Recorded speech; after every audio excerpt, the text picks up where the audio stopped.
Hello, പുതിയൊരു വീഡിയോയിലേക്ക് സ്വാഗതം. തമ്പനയിൽ കണ്ട പോലെ നമ്മൾ സ്റ്റിച്ചിങ് ചാർജ് പറയുന്ന സമയത്ത് കസ്റ്റമറിൻ്റെ മുഖത്തിന് ഒരു മാറ്റം വരലുണ്ട് അല്ലേ? അങ്ങനത്തെ അനുഭവങ്ങളൊക്കെ ഉണ്ടായിട്ടുണ്ടോ ഇല്ലേ എന്നുള്ളതൊന്ന് കമൻറ്റ് ചെയ്യണേ. എനിക്ക് അങ്ങനെ ഒരുപാട് അനുഭവങ്ങളൊക്കെ ഉണ്ടായിട്ടുണ്ട് കേട്ടോ. അപ്പോൾ ഞാനിന്ന് അതിനെക്കുറിച്ചിട്ടാണ് പറയുന്നത്.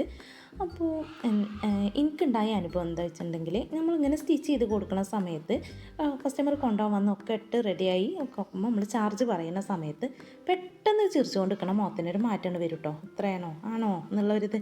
അപ്പോൾ എനിക്ക് ആകെ ടെൻഷനാവും. അപ്പോൾ ഞാൻ എന്ത് ചെയ്യും, പെട്ടെന്ന് ചാർജ് അങ്ങോട്ട് കുറക്കും. ഒരു 50-100 കുറച്ചിട്ട് പകുതി ചാർജൊക്കെ വാങ്ങും കേട്ടോ. അപ്പോൾ ഒരു ഹാപ്പിയായി, കുഴപ്പമൊന്നുമില്ല, ഉഷാറാവും കേട്ടോ.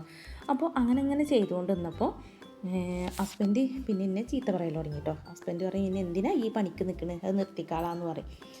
അപ്പോൾ എനിക്ക് അതിലേറെ ടെൻഷനായിട്ടോ. കാരണം നമുക്ക് ഒരു 10 രൂപ കിട്ടണമെന്ന് വിചാരിച്ചിട്ടാണല്ലോ നമ്മൾ ഇത്രയും കഷ്ടപ്പെട്ടിട്ട് സ്റ്റിച്ച് ചെയ്യണത് അല്ലേ. അപ്പോൾ കസ്റ്റമർ കൂടി എന്താ വിചാരിച്ചിട്ടുണ്ടെങ്കിൽ ഒരു 5 രൂപേൻ്റെ നൂലല്ലേ ചിലവാവണുള്ളൂ എന്നുള്ളൊരു ചിന്ത കേട്ടോ അവർക്ക് വരുന്നത്. പിന്നെ ഇപ്പം എന്താ ഇതിൻ്റെ പ്രശ്നം, ഒരു 5 രൂപേൻ്റെ ഇതല്ലേ, പിന്നെ എനിക്കറിയുന്ന പണിയല്ലേ, ഇങ്ങനെയൊക്കെയുള്ളൊരു ഇതാണ് അവർക്ക് വരുന്നത്. നമ്മളെന്തിനാ ഈ അറിയുന്ന പണിയാണെങ്കിലും എടുക്കുന്നത്, നമുക്ക് എങ്ങനെയെങ്കിലും ഒരു 10 രൂപ കിട്ടട്ടെ, നമ്മളാവശ്യത്തിന് എല്ലാത്തിനും ഹസ്ബൻഡിനോടോ അല്ലെങ്കിൽ വീട്ടുകാരോടോ ചോദിക്കേണ്ട അവസ്ഥ വേണ്ടല്ലോ. നമ്മളാവശ്യത്തിന് നമുക്ക് തന്നെ എടുക്കാമല്ലോ എന്ന് വിചാരിച്ചിട്ടാണ് നമ്മൾ കഷ്ടപ്പെട്ടിട്ട് ചെയ്യുന്നത്. അപ്പോൾ ഇവരെന്താ കരുതുന്നത്, ഒരു 5 രൂപേൻ്റെ നൂലും ഈ ഒരു തുണി മെഷീൻ വെച്ചിട്ട് മെഷീനോട് ഒരു ചുരിദാർ വേണം അല്ലെങ്കിൽ ഒരു ബ്ലൗസ് വേണമെന്ന് പറഞ്ഞാൽ മെഷീനോട് ചെയ്തിട്ട് തരുന്ന പോലെയാണ് ചില കസ്റ്റമറെ വർത്താനം കേട്ടോ. അപ്പോൾ എനിക്ക് ഇപ്പം അങ്ങനത്തെ കുഴപ്പമൊന്നുമില്ല കേട്ടോ. ആദ്യമൊക്കെയാണ്, പിന്നെ എല്ലാവരും ഇല്ല കേട്ടോ, ഞാൻ വീണ്ടും പറയണ എല്ലാവരും ഇല്ല, 100% അത്രേ പറയാൻ പറ്റുള്ളൂ. അപ്പോൾ എനിക്ക് ആദ്യമൊക്കെ അങ്ങനത്തെ നല്ല അനുഭവം ഉണ്ടായപ്പോൾ ഞാൻ അങ്ങനെ പേടിച്ച് ടെൻഷൻ അടിച്ച് ഞാൻ പെട്ടെന്ന് ചാർജ് അങ്ങോട്ട് കുറക്കും. അതിൽ പിന്നെ ഒരു ഹസ്ബൻഡിൻ്റെ ഫ്രണ്ട് വീട്ടിൽ വന്നപ്പോൾ, ഫ്രണ്ട് ടൈലറാണ് കേട്ടോ. അപ്പോൾ ആൾക്ക് ഷോപ്പൊക്കെ ഉണ്ടായിരുന്നു, അന്ന് എന്നെ സ്റ്റിച്ച് ചെയ്യാനൊക്കെ വിളിച്ചിട്ടുണ്ടായിരുന്നു. അപ്പോൾ എനിക്കും അത്ര താല്പര്യം ഉണ്ടായില്ല, ഹസ്ബൻഡിനും അത്ര താല്പര്യം ഉണ്ടായില്ല കേട്ടോ ഷോപ്പിൽ പോയിട്ട് സ്റ്റിച്ച് ചെയ്യാൻ.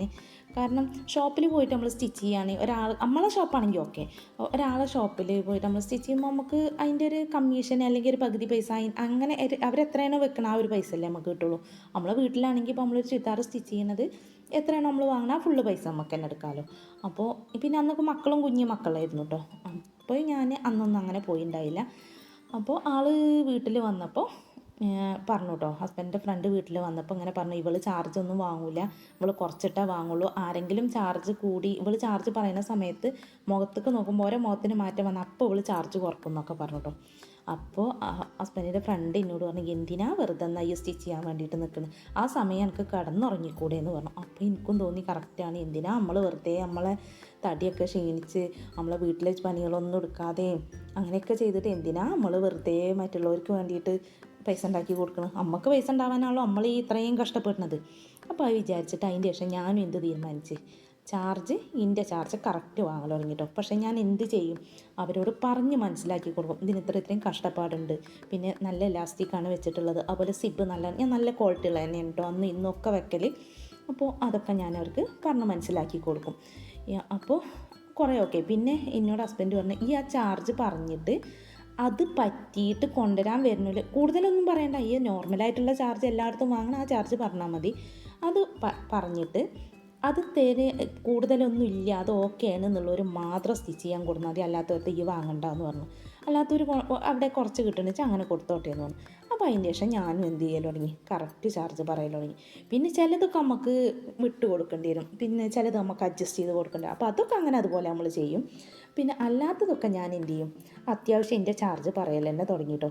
അത് വിചാരിച്ചിട്ട് എനിക്ക് ഇതുവരെ എൻ്റെ സ്റ്റിച്ചിങ്ങിൽ ഒരു കുറവും വന്നിട്ടില്ല കേട്ടോ. ചാർജ് പിന്നെ ഉള്ള ചാർജ് വാങ്ങൽ തുടങ്ങി. അപ്പോൾ ഇതെന്താ വെച്ചിട്ടുണ്ടെങ്കിൽ നമ്മൾ കുറച്ചിങ്ങനെ കൊടുക്കുമ്പോൾ ഇവർ അപ്പം ഏറെ അങ്ങനെ നിൽക്കുകയാണ്. ഇത് ഞാൻ പറഞ്ഞില്ല, എല്ലാവരും ഇല്ല കേട്ടോ, 100% അത്രയേ ഉള്ളൂ. ഞാൻ വീണ്ടും പറയുകയാണ്.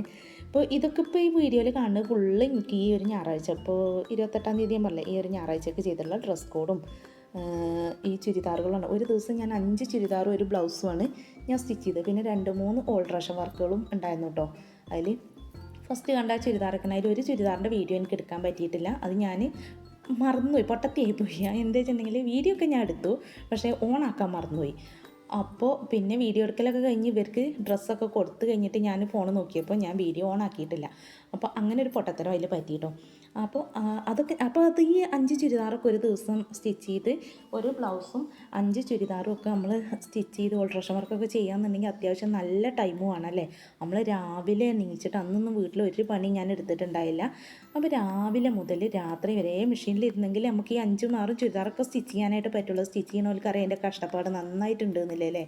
അപ്പോൾ അങ്ങനെ നമ്മൾ സ്റ്റിച്ച് ചെയ്തിട്ട് നമ്മൾ ചാർജ് എന്തിന് വാങ്ങാതിരിക്കണം, അതാണ് ഞാൻ പറയുന്നത്. അപ്പോൾ എന്ത് ചെയ്യുക, മാക്സിമം എല്ലാവരും നമ്മൾ കഷ്ടപ്പാടിനനുസരിച്ചിട്ടുള്ള ചാർജ് തന്നെ നമ്മൾ വാങ്ങാൻ വേണ്ടിയിട്ട് നോക്കുക. ഇല്ലെങ്കിൽ ഹസ്ബൻഡിൻ്റെ ഫ്രണ്ട് എന്നോട് പറഞ്ഞ പോലെ നമുക്ക് കടന്നുറങ്ങിക്കൂടെ, എന്തിനാ വെറുതെ നമ്മൾ റിസ്ക് എടുക്കണം. ഇപ്പോൾ ഇതൊക്കെ കല്യാണത്തിനുള്ള ഡ്രസ് കോഡുകളായിരുന്നു കേട്ടോ. ഇതൊക്കെ സ്റ്റിച്ച് ചെയ്യാൻ എന്തോരം പാടുണ്ടായിരുന്നു അറിയോ. കാരണം കല്ലുവർക്കും മുത്തുവർക്കൊക്കെ ആയിട്ട് ഞാനൊരു ഷോർട്സിലിട്ടിരുന്ന കുത്തിപ്പൊട്ടിക്കണേ ഒരു വീഡിയോ ഒക്കെ. അപ്പോൾ എൻ്റെ വീഡിയോ നിങ്ങൾക്ക് കണ്ടിട്ട് ഉപകാരപ്പെട്ടു എന്നുണ്ടെങ്കിൽ ചാനൽ സബ്സ്ക്രൈബ് ചെയ്ത് സപ്പോർട്ട് ചെയ്യണേ. അതുപോലെ ലൈക്കും ഷെയറും ഒക്കെ ചെയ്യണം കേട്ടോ. പിന്നെ നിങ്ങൾ സ്റ്റിച്ച് ചെയ്യുന്ന കൂട്ടുകാരൊക്കെ ഉണ്ടാവില്ലേ, ഇങ്ങനത്തെ അനുഭവങ്ങളൊക്കെ ഉണ്ടായിട്ടുള്ള അവർക്കൊക്കെ ഒന്ന് ഷെയർ ചെയ്ത് കൊടുക്കണേ. പിന്നെ നിങ്ങളെ കമൻറ്റുകൾ, വിലയേറിയ കമൻറ്റുകളൊക്കെ എന്നെ അറിയിക്കണം കേട്ടോ. പിന്നെ അപ്പോൾ ഇങ്ങനെയുള്ള അനുഭവങ്ങളൊക്കെയാണ് ഉണ്ടായിട്ടുള്ളത്. അപ്പോൾ എനിക്ക് പറയാനുള്ളത് ഇതാണ്, കഴിയണത് നമ്മളെടുക്കുന്ന പണിക്കുള്ള ബുദ്ധിമുട്ടിനനുസരിച്ചിട്ടുള്ള ചാർജ് നമ്മൾ വാങ്ങുക, ഇല്ലെങ്കിൽ നമ്മൾ കടന്നുറങ്ങുക. അത്ര തന്നെ എനിക്ക് പറയാനുള്ളൂ കേട്ടോ. അപ്പോൾ എനിക്കുണ്ടായിട്ടുള്ള അനുഭവങ്ങളാണ് ഇപ്പോൾ ഞാനിതിൽ പറഞ്ഞ, പലർക്കും പല അനുഭവങ്ങളാണ് കേട്ടോ. എനിക്കുണ്ടായിട്ടുള്ള അനുഭവങ്ങളാണ് ഞാനത് പറഞ്ഞത്. അപ്പോൾ ഇത് വീണ്ടും ഞാൻ പറയണത് 100-ൽ ഒരാളെ 1% ആൾക്കാർ കേട്ടോ. അപ്പോൾ എനിക്ക് അങ്ങനത്തെ കുഴപ്പമൊന്നുമില്ല. അപ്പോൾ ഇനി അടുത്തൊരു വീഡിയോ ആയിട്ടും വരുന്നത് വരെ ഓക്കെ, ബായ്.